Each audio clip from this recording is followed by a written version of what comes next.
આજે આપણે એવી ભાજી બનાવવાના છીએ કે જેના તમે દાણા તો ખાધા હશે, પણ ભાજી ક્યારેય નહીં બનાવી હોય તો તેને બનાવવા માટે સૌથી પહેલા આપણે ભાજીને લઈ લેશું. તો આ છે જે ચણા કહીએ કે જીંજરા કહીએ તેની ભાજી. એકદમ કૂણા પાંદડા હોય એ રીતના લેવાના છે. ઉપરથી એકદમ કૂણા એવા દાંડલી લઈ લેશું અને પાંદડાને આ રીતે અલગ કરી લેશું. હવે તેને સરસ રીતે એકદમ ધોઈ લેશું. હવે આપણે બટાકા લઈ લેશું. તો બટાકાને બારીક એવા કટ કરી લેશું અને સાઈડમાં રાખી દેશું. ત્યારબાદ આપણે લેશું એક લોયું અને તેમાં તેલ ગરમ કરવા માટે મૂકીશું. તેલ થઈ જાય એટલે જીરું અને હિંગનો વઘાર કરીશું. જીરું ઓપ્શનલ છે, તમારે ન એડ કરવું હોય તો માત્ર હિંગથી પણ વઘાર કરી શકાય.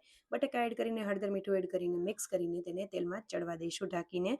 હવે જે ભાજી છે તેને પણ સરસ એવી બારીક એવી કટ કરી લેશું. બટાકા આ રીતે સરસ એવા બફાઈ જાય એટલે આપણે ભાજી એડ કરી મિક્સ કરી તેને પણ ઢાંકીને ચડવા દેશું.